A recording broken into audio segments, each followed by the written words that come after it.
Salut à tous, j'espère que vous allez bien. Dans cette vidéo, on va voir ou on va répondre à la question, est-ce que c'est normal de douter? Mais avant de commencer, n'oubliez pas, commentez, likez, abonnez-vous. Pour ceux qui sont de passage sur Paris, n'hésitez pas à aller voir le site internet enerfight.com. Vous avez toutes les informations sur sur nos clubs qui sont sur Paris. Et puis pour ceux qui veulent s'entraîner avec moi ou d'autres personnes à distance, les meilleurs combattants, les meilleurs professeurs au monde, n'hésitez pas à aller sur la plateforme fandecombat.com. Dessus, vous avez plein de vidéos techniques euh, accessibles à tout le monde, que ce soit le débutant, l'intermédiaire, le confirmé.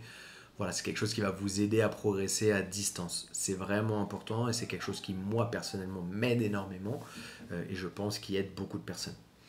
Donc la question c'est, est-ce que c'est normal de douter? Oui, c'est normal de douter. Pourquoi? Euh, c'est un exemple que j'aime bien donner.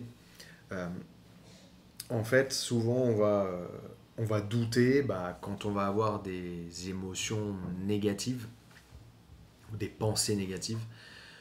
Exemple, euh, je suis dans le train pour aller au club ou je suis sur mon canapé avant d'aller à l'entraînement et j'écoute la musique de Rocky ou peu importe ce que vous voulez.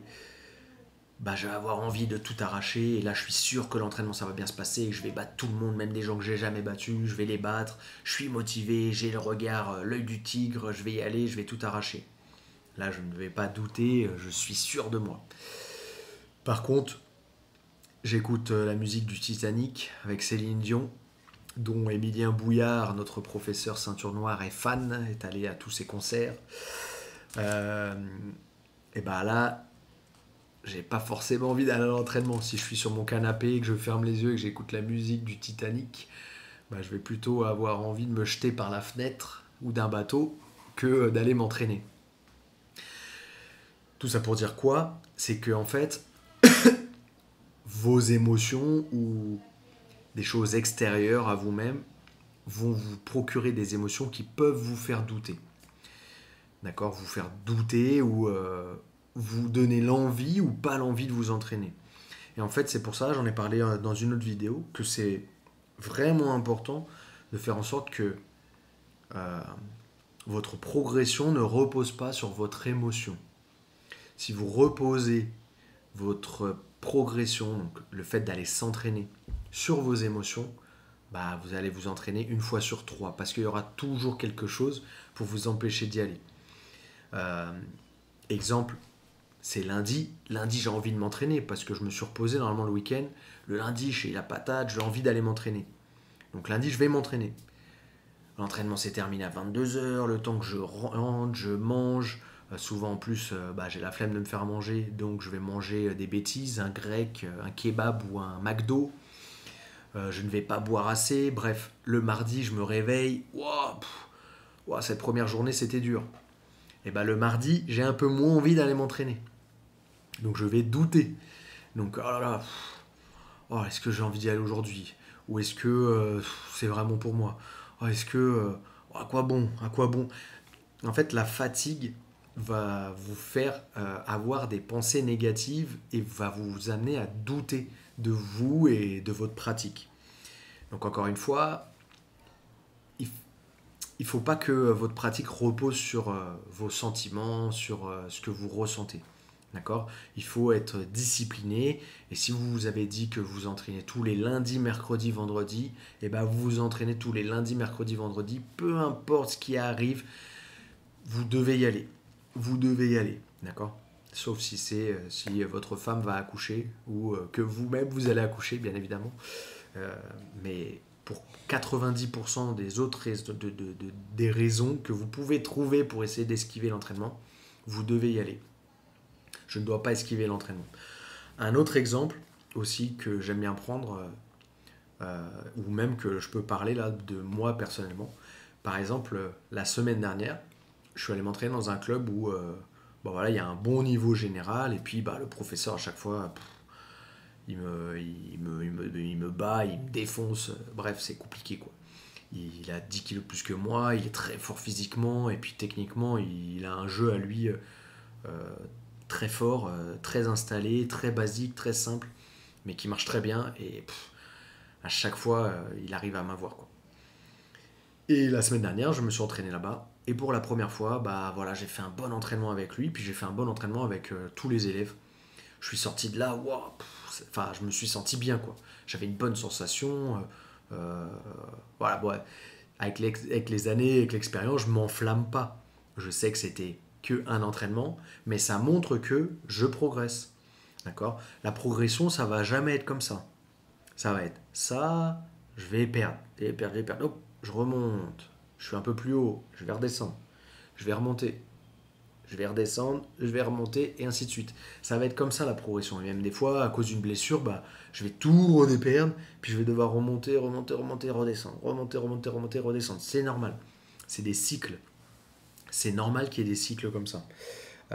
Et du coup, pour terminer, euh, cette semaine, c'était cette semaine, ou la semaine dernière, peu importe, deuxième entraînement que je retourne là-bas, je me réentraîne avec tout le monde, et là, même des débutants, enfin même, voilà, comme j'ai dit, le niveau général est quand même sympa. Donc j'avais des difficultés avec tout le monde. Et puis bah, quand j'ai tourné avec le professeur, bah, c'était redevenu comme avant, presque. Euh, Surtout quand bon, bah, lui, il avait envie un peu de se venger de l'entraînement qu'on avait eu avant. Donc je ressors de... Donc résultat, l'entraînement n'a pas été très bien. Enfin, j'ai pas eu des bonnes sensations sur l'entraînement. Et j'ai pas été très productif. Donc qu'est-ce qui se passe? Je sors de là, pas du tout avec le même sentiment d'accomplissement, mais plutôt avec un sentiment de oh là là, encore une fois, c'est quoi ce sport? Mais pourquoi je me suis mis là-dedans? Pourquoi je fais ça? Pourquoi ci? Pourquoi ça? Bon, encore une fois, avec l'expérience, même si je me le dis, même si je peux me le dire, je sais que c'est rien et que ça va passer et que le lendemain, je vais pouvoir retourner à l'entraînement. Donc, c'est normal de douter. Tout ça pour vous dire quoi? Que c'est normal de douter. Maintenant, c'est pas normal que parce que vous doutez, vous arrêtez. C'est pas normal de parce que vous doutez, bah, ça rentre trop dans votre tête et que vous vous laissez envahir par ça et que ça contribue au fait de continuer de s'enfoncer, s'enfoncer, s'enfoncer, s'enfoncer. Dans d'autres vidéos, j'ai donné des petits conseils pour essayer de retrouver la motivation. N'hésitez pas à la consulter, elle est sur ma chaîne YouTube. Et ça, c'est quelque chose qui peut vous aider quand vous êtes en période de doute. Je doute, qu'est-ce que je peux faire? Hop, bah, je vais regarder une vidéo technique. Il y en a plein gratuites sur YouTube ou vous pouvez aller sur fandecombat.com et vous allez voir plein de vidéos. Ça va vous aider à retrouver de l'envie et à retrouver la motivation et arrêter de douter. Enfin bref, il y a plein de choses. Ne pas perdre aussi le focus de l'entraînement, d'accord? J'ai décidé de m'entraîner lundi, mercredi, vendredi, bah je m'entraîne lundi, mercredi, vendredi. Je ne perds pas ce focus-là. Voilà. Une autre chose aussi qui peut nous faire douter, c'est de mettre la barre trop haute. Ouah, j'ai commencé en septembre, en janvier, je veux être ceinture, je sais pas, orange en lutte à livrer ou ceinture bleue en JB. Bah, vous allez voir que ça va être très compliqué parce qu'en général, ça prend 1 an, 2 ans, 3 ans. Voilà, il n'y a pas. Souvent, on pense que on est. Ouais, mais moi, je suis plus fort, mais moi, je suis.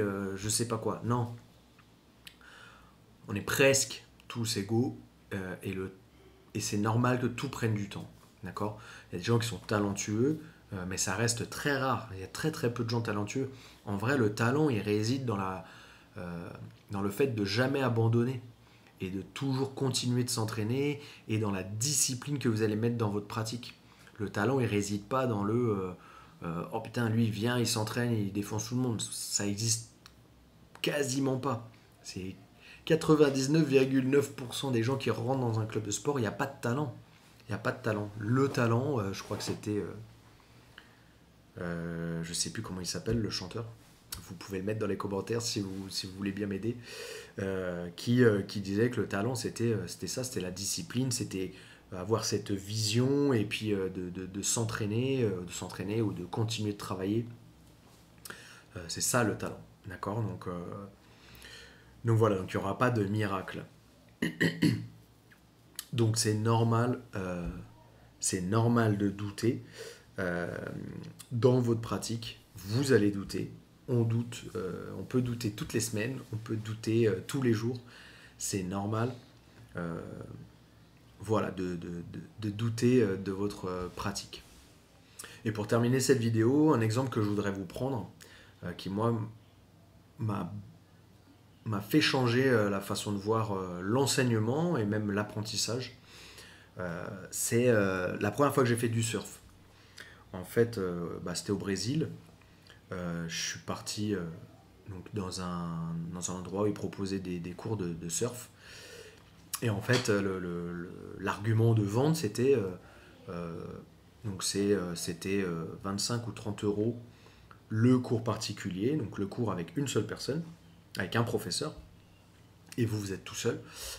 Et en fait, le truc, c'était, voilà, c'est 1 heure et demie au lieu d'1 heure, 1 heure et demie, et si vous ne vous levez pas sur la planche, on vous rembourse, enfin, vous payez pas.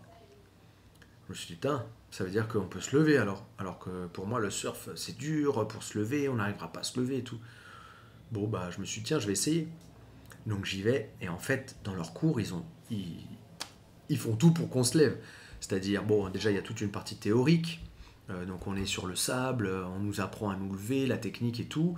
Après, il y avait la chance, il y avait la mer, et puis juste à 10 mètres, il y a un petit coin d'eau sans mouvement ni rien. C'est pas la mer, c'est un petit étang. Donc hop, on va sur l'étang, on apprend à pagayer, et puis on apprend à se redresser, à essayer de se lever. Bon, là c'est un peu compliqué parce qu'il n'y a pas vraiment de mouvement, donc c'est difficile. Mais voilà, on prend un petit peu confiance et tout. Pouf. Après, on va dans la mer. La planche de surf qu'on nous donne, c'est un bateau. C'est un bateau dans un matériel où ça avance pas très vite. Mais voilà, bref, on va au bord de l'eau, on prend les vagues sur la fin. C'était une professeure à l'époque. Elle tire la planche, elle dit allez c'est parti, elle pousse la planche, allez vas-y, redresse-toi, sors la jambe et puis lève-toi. Puis forcément, on est sur un bateau, quelqu'un qui nous pousse au bord de l'eau, on se lève. On se lève. Et du coup, à la fin du cours, c'est quoi là? Ah oui, puis donc quand on arrive à se lever, c'est le professeur, il fait ouais, t'es un surfeur et tout machin. J'ai pas ressenti ça comme genre il voulait me mentir, mais il voulait me mettre en confiance. Et c'est ce que j'ai ressenti, et c'est ce que je pense que tous les élèves que j'ai amenés là-bas ont ressenti. Et donc tout ça pour dire quoi? Tout ça pour dire que il faut prendre le temps, et ça n'existe pas le truc de ce sport n'est pas pour moi. Ça n'existe pas. On aura plus de facilité dans certains sports que dans d'autres, mais il n'y a pas de ce sport n'est pas pour moi ou cette chose n'est pas pour moi. Ok? Encore une fois, on aura plus de difficultés dans certains sports que dans d'autres, mais si on a envie d'apprendre un sport, on peut l'apprendre. Donc, ne mettez pas ça dans votre tête un jour où vous êtes mal entraîné, un jour où ça s'est mal passé, est-ce que ce sport est pour moi? Ou alors, après des années de pratique comme moi, c'est est-ce qu'il n'est pas temps d'arrêter ce sport? Non, parce qu'en fait, ce sport, il nous apporte tellement de choses au quotidien, euh, un équilibre dans notre vie, un équilibre mental, un équilibre physique, euh, une connexion avec les gens, on crée du lien social, on rencontre énormément de gens. Moi, je voyage dans le monde entier, je vais dans des clubs partout, je rencontre énormément de personnes, aux États-Unis, au Brésil, en Europe, en Grèce, en France. C'est quand même un sport qui est incroyable. On peut faire des compétitions, peu importe le niveau qu'on a, peu importe l'âge qu'on a. On peut faire des compétitions et on sera face à des gens de notre niveau, de notre âge, de notre poids. Donc c'est un sport qui est génial. Donc il n'y a pas de raison de l'abandonner. Il n'y a pas de raison de l'abandonner. Voilà, j'espère que cette vidéo elle vous a plu, que ça vous a motivé, ou en tout cas, voilà, si vous êtes dans une période de doute, c'est normal de douter, mais restez focus, restez dans votre ligne de course, ok? Ne regardez pas à droite, ne regardez pas à gauche, c'est vous face à vous-même. C'est pas vous par rapport aux autres, c'est vous face à vous-même et vous restez dans votre ligne de course, ok? Ou dans votre ligne d'eau à la natation, comme vous voulez. Mais voilà, et on ne regarde pas les autres. Concentrez-vous sur vous-même, sur votre progression. Et puis c'est comme ça que vous allez éviter de douter et puis peut-être malheureusement d'arrêter les sports de combat. Voilà, j'espère que cette vidéo vous a plu. N'hésitez pas à commenter, liker, abonnez-vous. Si vous avez des questions, mettez-les dans les commentaires. J'essaie de répondre à tout le monde. S'il y a des sujets que vous voulez que j'aborde ou s'il y a des choses que j'ai oubliées dans cette vidéo, n'hésitez pas à compléter. Et puis pour ma part, on se voit dans la prochaine. Merci à tous. Ossa!